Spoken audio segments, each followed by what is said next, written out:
the tranquil landscape of Lamdong province, the French colonial territory of Cochin, China, 1938.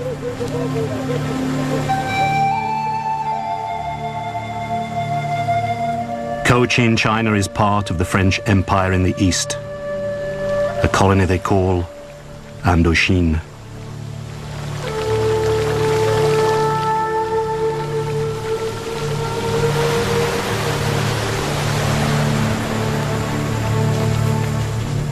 Indochina is formed by Laos and Cambodia in the west, and the eastern territories of Tonkin, Annam, and Cochin China, the ancient kingdom of Vietnam.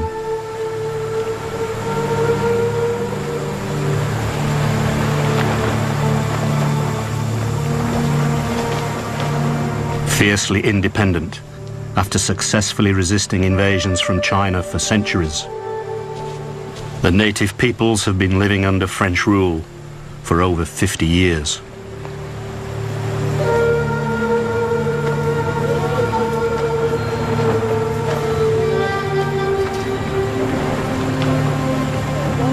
Now, disguised by the timeless serenity of their countryside, these outwardly placid people are building powerful independence movements.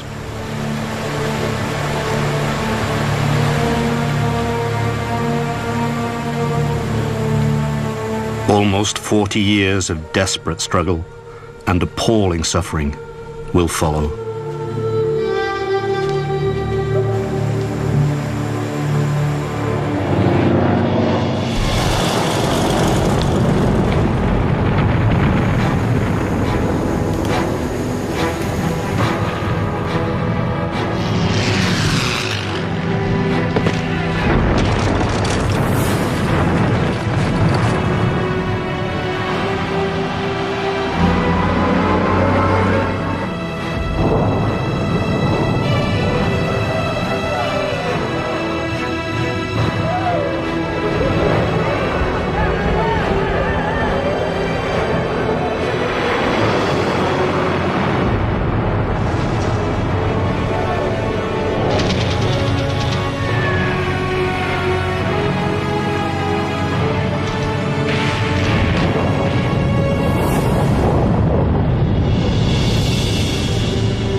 Using their own first-hand accounts and previously unseen film shot entirely in color,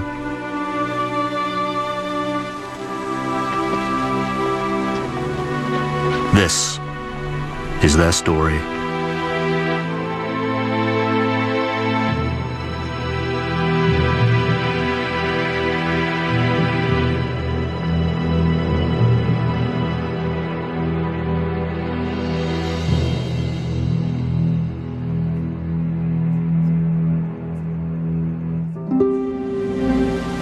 The Northwest Frontier, the gateway to Asia, 1937.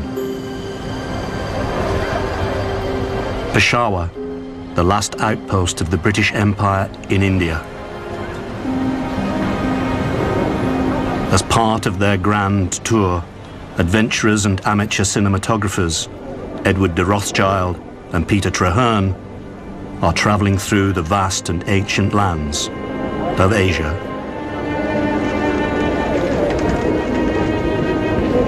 They record these unique images of more than 70 years ago on 16mm film.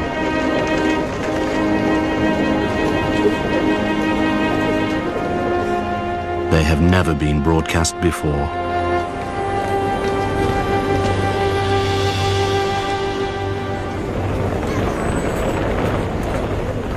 Saigon, 11th of November, 1938. The 20th anniversary of Armistice Day. French colonial forces marched to honor the dead of the Great War. It is only 2 decades since the end of a war that was supposed to end all wars, during which France suffered over 4 million casualties. Saigon journalist Nguyen Lacroix a bystander. The troops were very impressive in their fine uniforms. Their weapons and medals shone in the bright sunlight. There was lots of cheering, but most of the people there had a lot to gain from the French occupation. In the countryside, it was different. In less than a year, the world will once more be engulfed in global conflict. We were told that a war was coming in Europe. We hoped that would mean the French would leave us in peace.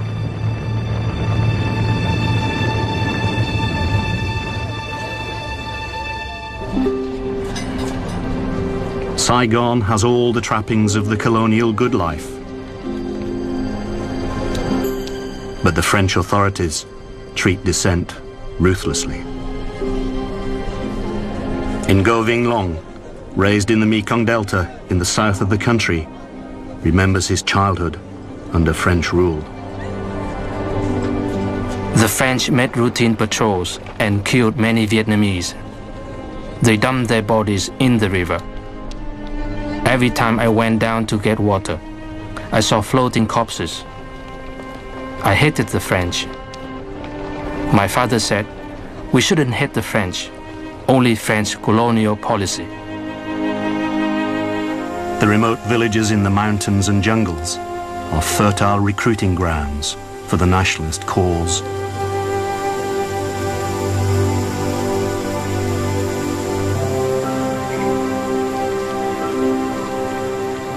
Long's father is active in the struggle.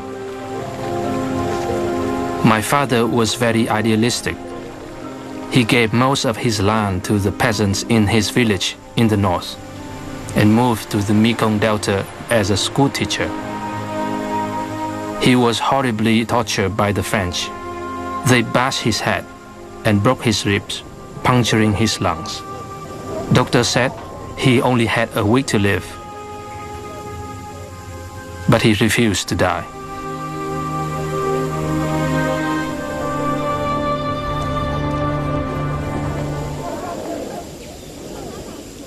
Fort Puplek, a French fortification in the Kratai district of southeast Cambodia, 1938. It has been built to keep at bay the local people, a tribe the French call le Moi sauvage, the wild Moi. The Western colonial powers espouse the virtues of liberal democracy, so many nationalist movements look to communism for ideological support, especially the Marxist-Leninism of the Soviet Union.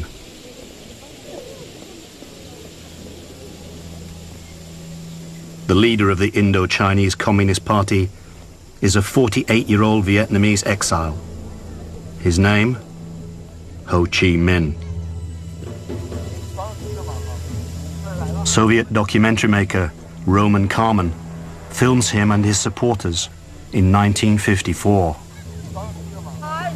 In an address at the founding of the Indo-Chinese Communist Party, Ho Chi Minh. World War II will soon break out. When it happens, the French imperialists will certainly drive our people to a more horrible slaughter. However, their barbarous oppression and ruthless exploitation have awakened our compatriots. Everywhere, the masses have risen to oppose the French imperialists.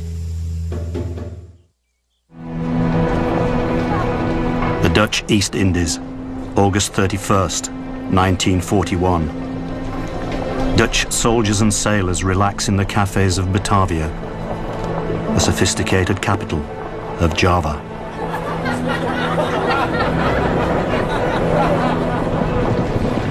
But all is not as it seems. Dutch troops parade defiantly, despite the fact that their homeland has fallen to the German army. The Nazis are rampaging across Europe. Japan has occupied large parts of China, and its imperial forces are massing for a huge attack in the Pacific and Southeast Asia. The world will never be the same again.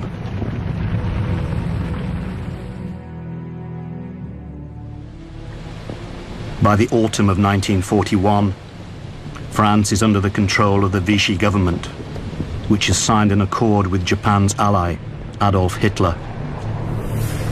After initial skirmishes, the French authorities in Indochina agreed to allow the Japanese army unhindered movement throughout the colony. Now the Indo-Chinese people have two masters, Vichy France and Imperial Japan. Ho Chi Minh. The French bow their heads and kneel down shamelessly, without a single word of protest. As a result, our people suffer under a double burden. They serve not only as buffaloes and horses to the French invaders, but also to the Japanese. What sin has our people committed to be doomed to such a wretched plight? As the pro-Vichy French authorities administer Indochina under the watchful eye of the Japanese army, Ho Chi Minh and a small band of fellow revolutionaries set up camp in a remote region across the Vietnamese border in China. One of them is a 29-year-old intellectual, Vo Nguyen Giap. When we were in Quay Lin, Uncle Ho came and discussed with us the preparations for the task ahead when we return to our country. He said, in the current situation, national security becomes all the more important. We must organize a broad national front. We had better call it the Vietnamese Independence League. But that's a long name. We'll shorten it to Viet Minh. People will remember that. During their exile, Ho Chi Minh takes a prophetic decision about Giap's role. Uncle Ho asked about organizing a national liberation army. Turning to me, he said, "This you should carry out. Can you do that?" I answered, "Yes, I'll do that." Then he said, "We are still weak. The enemy is strong. But we must not let them annihilate us."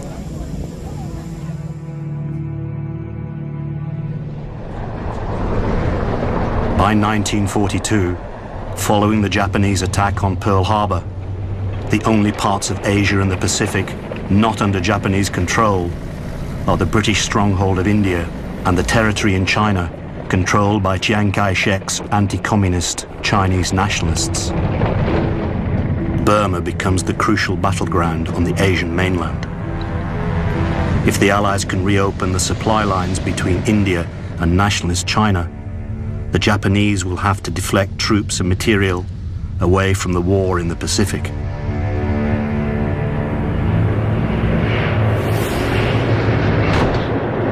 British and American forces use unconventional warfare tactics behind Japanese lines. They make contact with local tribes and organize them to fight the Japanese. The Americans also send men from the newly formed OSS, the Office of Strategic Services, precursor of the CIA, to support local groups, both nationalist and communist.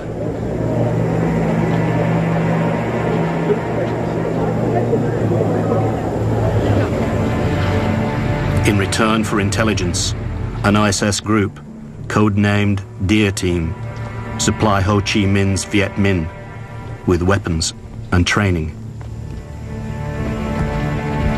Ho Chi Minh. Now the opportunity has come for our liberation. The Japanese are bogged down in China.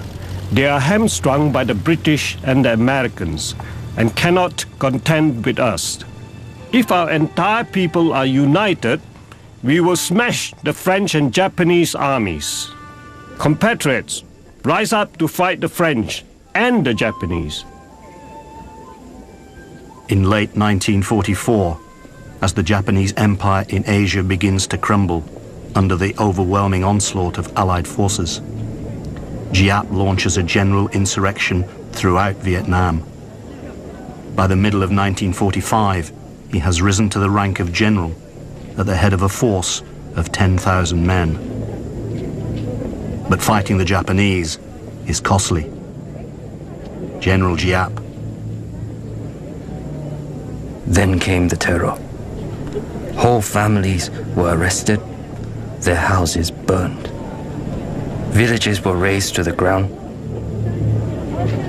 Those who had revolutionary papers were shot, beheaded, or had their arms cut off and displayed in the marketplace. Thousands of piastres were offered as a reward to those who brought in a revolutionary's head.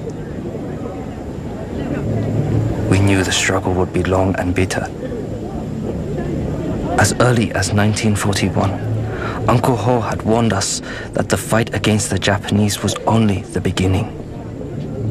He knew that the British and the Americans had the same motives as the French. They were all imperialists.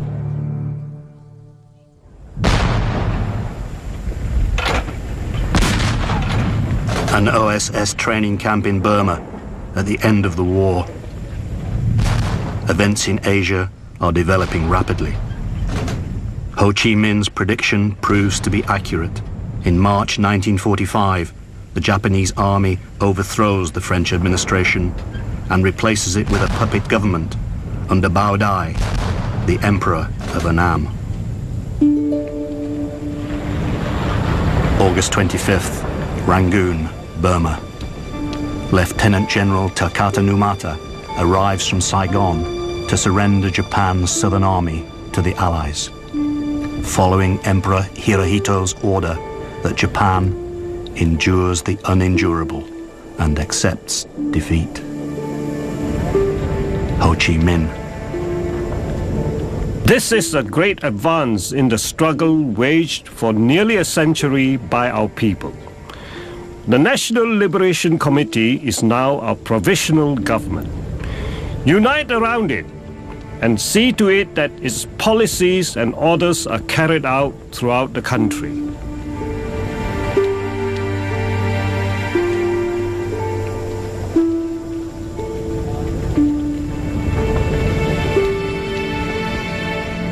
As the Viet Minh moves to take control of the country, Allied troops arrive, Chinese nationalists in the north and British in the south.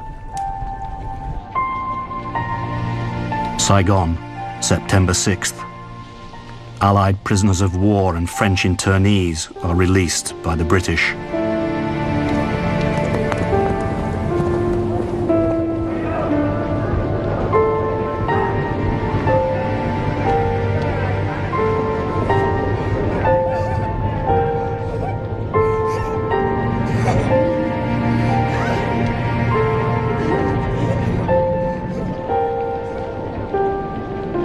General Gracie, commander of British forces, allows the Japanese to retain their weapons to help him keep order.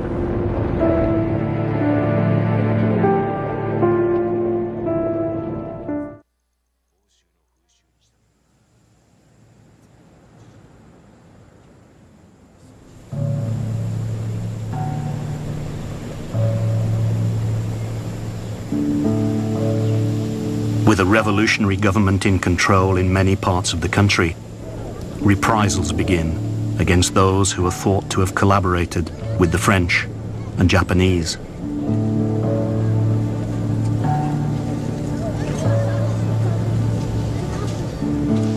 Ngo Yen Xuan Fong, who will later become a senior diplomat, describes what happened to his family. Of course, they imprisoned all the landowners. Anyone who had any kind of function under French rule. My grandfather was jailed because he was a village chief. Luckily, my uncle was at school with the Viet Minh leader and went to see him. He said, "Why did you put my father in jail? He is harmless. he hasn't done anything cruel. So he was released after a few days. Thong's grandfather is one of the lucky ones. Many are killed as the Viet Minh deals ruthlessly with those they call collaborators. Vietnamese fights Vietnamese for the first time. Independence is fleeting. Within months, with British and American support, French forces return and take control in the south as the Viet Minh are disarmed.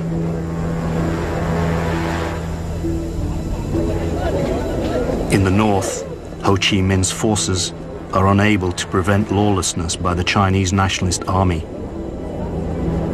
He has little choice but to ask the French to return to restore order. Once again, Indochina is ruled from Paris.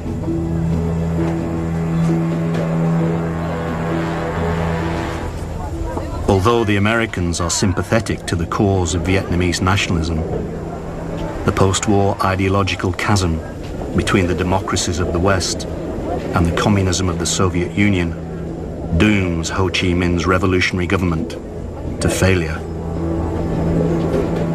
The Viet Minh melt away into the countryside, and the situation rapidly deteriorates into what will be called the First Indochina War. General Giap. On one side, the professional army of an old imperial power, armed with all kinds of modern weapons, aircrafts, warships, artillery, machine guns. On our side, we have just ordinary people, armed with simple weapons, but who are determined to fight to the bitter end to defend their country.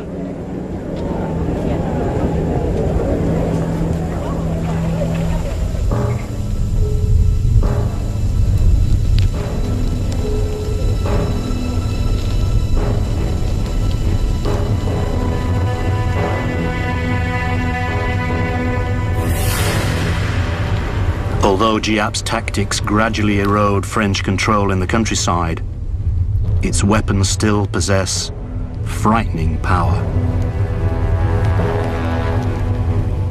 Ngo Van Chu, a Viet Minh officer at the Battle of VinhIen, January 17th, 1951. Our division has been on the attack ever since this morning. We are forming a group of 10 elite battalions who should be able to take Vinh Yên before tomorrow. Then I hear a sound in the sky. Strange birds appear, getting bigger and bigger.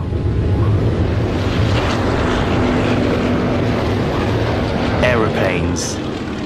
I order my men to take cover from the machine guns and bombs, but the planes dive without firing. Then, hell opens up before my eyes. Large, egg-shaped canisters drop from the planes, and immense sheets of flame, extending for hundreds of meters, strike terror in the ranks of my soldiers. This is napalm, the fire that falls from the skies.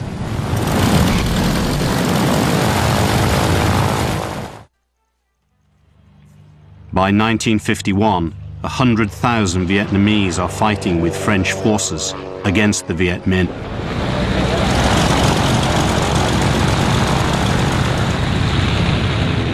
March 1953, Saigon. Marshal of France Alphonse Juin and Commander of French forces in Indochina, Raoul Salin, greet US General Mark Clark, United Nations Supreme Commander in the Far East. Also present is Chief of Staff of the Vietnamese Army, Nguyen Van Hin. General Giap. The French are now falling in with the Americans, and using their money and equipment to establish national armies. And so, France is beginning to turn over Indochina to the United States.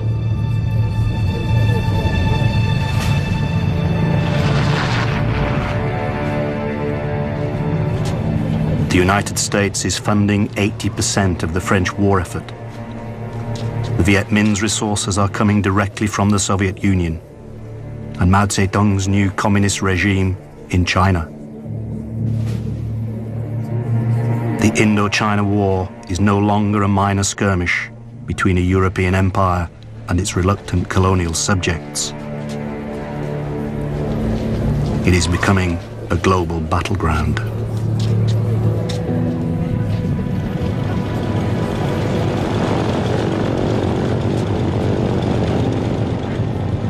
In May 1953, the French replaced General Salin with General Henri Eugène Navarre. He immediately makes a momentous decision to create a major defensive position in the northwest of Vietnam, close to the Laos border.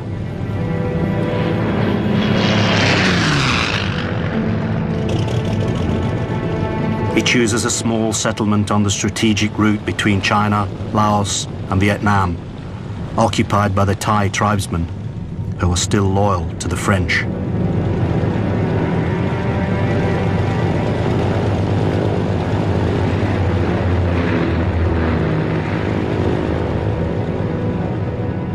It is called Dien Bien Phu.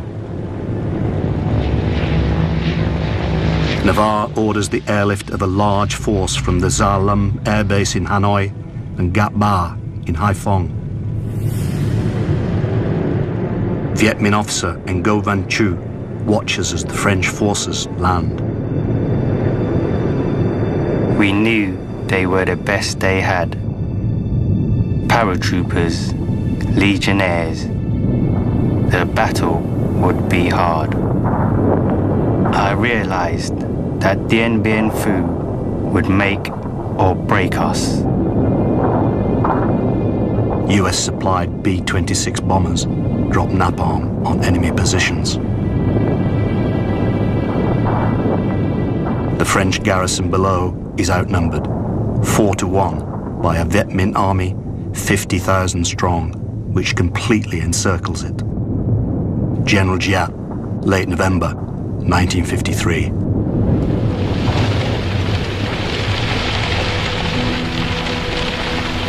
Our scouts at Dien Bien Phu send daily reports. The enemy is parachuting in soldiers, weapons, and a huge amount of barbed wire. They are industriously repairing the old Japanese airstrip. The French generals have announced, this is not a raid. We have taken this place, and we intend to stay. So be it.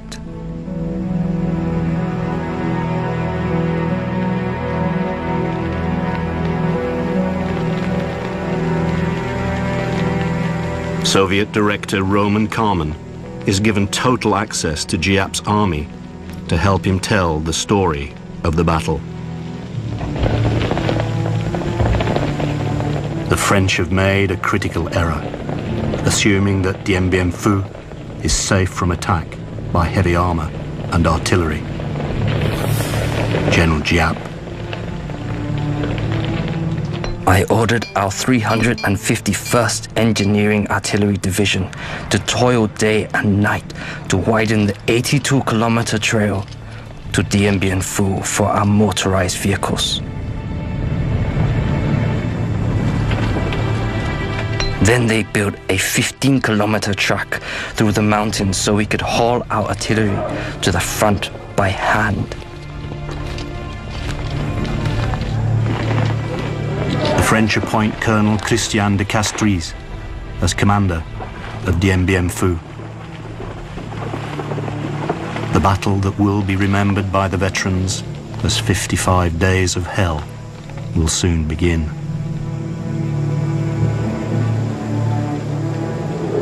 No quarter will be given. None will be asked for.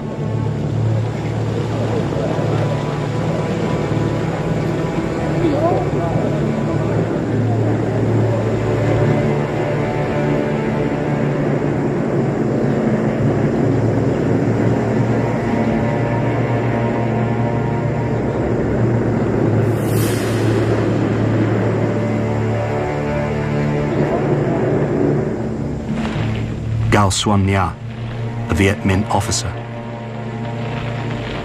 It took us about 45 days. We marched at night and rested during the day.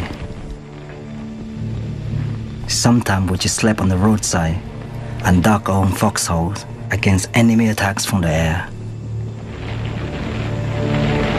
Viet Minh Captain Chun Van Ho. The French were physically bigger and had many weapons. But we had something we could use against them: our courage. We were determined to fight until the end, because they came here to steal our land. March 13th, 1954. The assault on the French stronghold of Dien Bien Phu begins.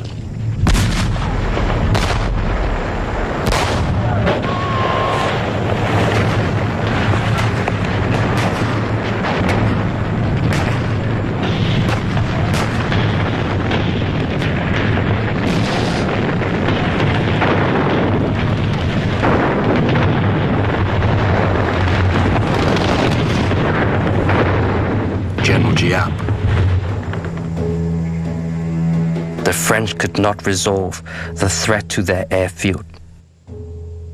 Their porcupine defense had lost a vital element: its strength in the air. They could only reinforce their units with parachute drops, and they could not get their wounded out. Their camp had only 40 beds in its medical unit, and they had already hundreds of wounded. This was the French command's nightmare. Amid gruesome scenes, reminiscent of the trench warfare and mass infantry attacks of the First World War, the death toll rises.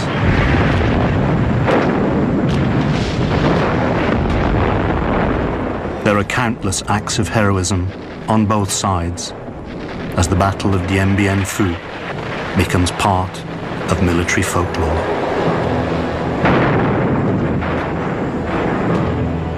It also becomes a glorious victory for the Viet Minh and a shameful defeat for the French. French resistance ends on May 7th. Giap orders a full-scale infantry attack.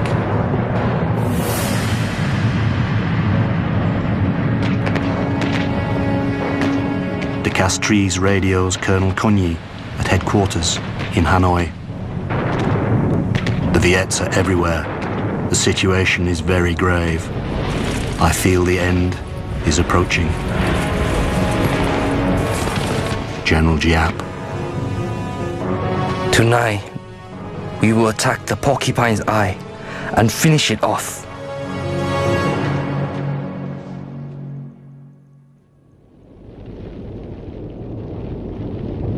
Late in the afternoon, Giap hears the fateful news from his 312th Division. All enemy soldiers in the command post have surrendered. We have arrested De Castries. Suddenly, everyone in the headquarters shouted, clapped their hands and hugged one another. They jumped for joy like children. Some people cried, others stood with their mouths gaping. The faces of others turned pale with shock.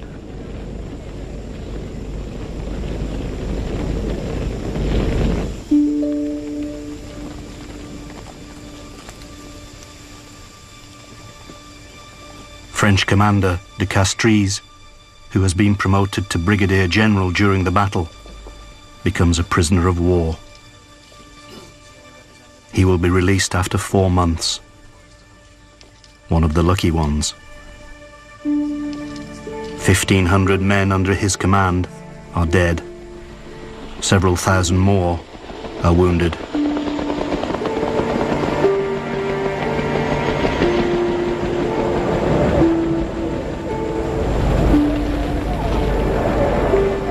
The Red Cross evacuates a fortunate few hundred of the Viet Minh's 10,000 prisoners. But most are force-marched to prisoner of war camps hundreds of kilometers away. Less than 4,000 will survive to be repatriated to France.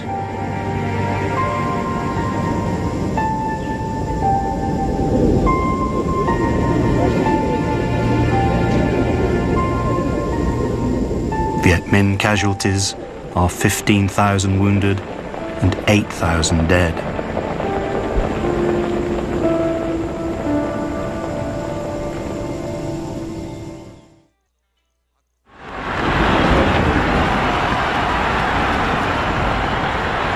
Victory at Dien Bien Phu creates a wave of euphoria across the country. Ngoc Anh Vu, a civil servant in the French administration. At first, we couldn't believe it. The Europeans, so big and strong, with all their tanks and aeroplanes, beaten by us. Humble little Vietnamese.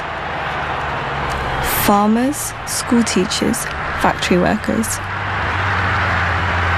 We were so proud.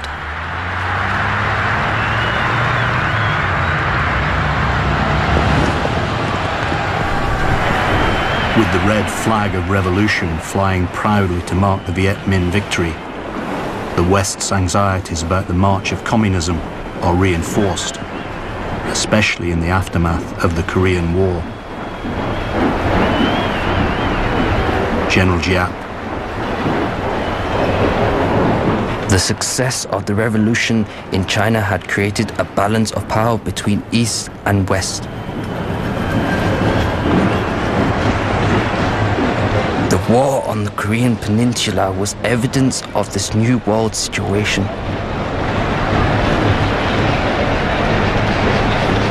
Until now, our war was still a battle between the peoples of Indochina and France. The United States was determined to replace France in Indochina, but the situation did not allow the US to jump directly into war. It might develop into a second Korean War, in which there was no guarantee of victory for the US. And it would not be easy for them to draw in allies already exhausted from Korea.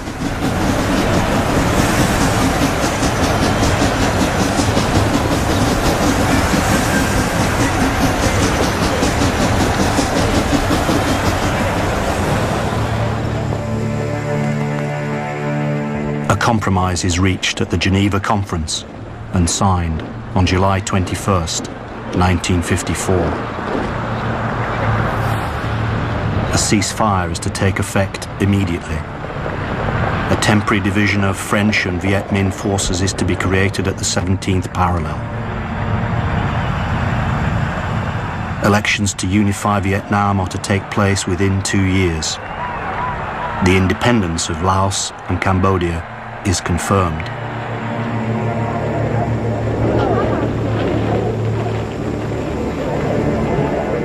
After decades of colonial rule, the French leave Indochina.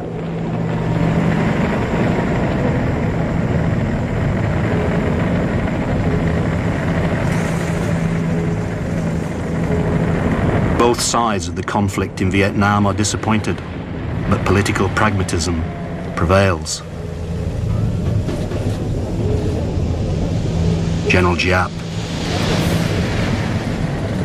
We needed a time of peace.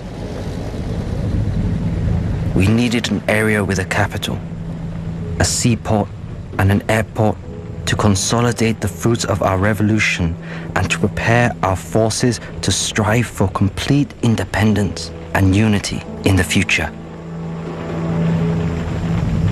The The United States supports the appointment of Ngo Dinh Diem as ruler of the new South Vietnam.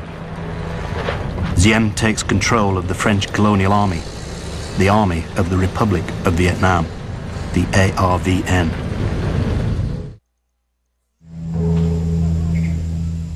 On July 22nd, 1954, Ho Chi Minh speaks to the Democratic Republic of Vietnam, the new nation north of the 17th parallel. We have achieved many glorious victories. We have achieved this great victory. The French government has recognized the sovereignty of our nation and that their troops will leave our country. From now on, we must concentrate all our efforts on the struggle to achieve unity and the complete independence of our entire country. Ho Chi Minh's revolutionary government introduces draconian Stalinist economic reforms and applies communist principles ruthlessly. People are mobilized for huge reconstruction programs. Saigon journalist Nguyen Lac Hoa. Hundreds of thousands of people came south, especially anyone with land, money or status. Most of the Catholic population left as well. Uncle Ho was undoubtedly a nationalist hero, but his revolutionary government was totally ruthless. Anyone who opposed it was re-educated, which usually meant they were eliminated. An official announcement from the government of the Democratic Republic of Vietnam, Hanoi, December 1955. During the last 100 days, 100,000 persons belonging to all social classes have participated in the interrogation of landlords of villages surrounding the capital.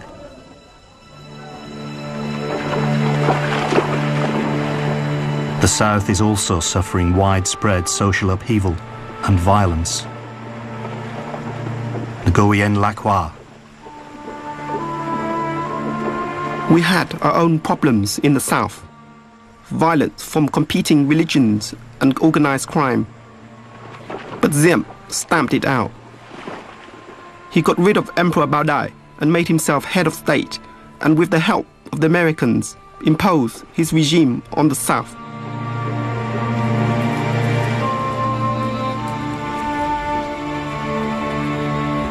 It soon becomes apparent that elections agreed to in the Geneva Accords will not happen, and that the division of Vietnam at the 17th parallel will become permanent.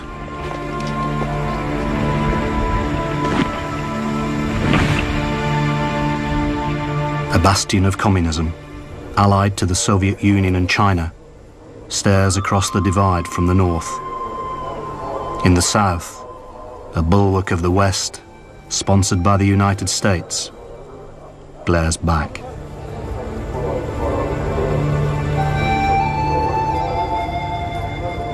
It will take 20 years of suffering and death before the confrontation that will soon engulf the people of Vietnam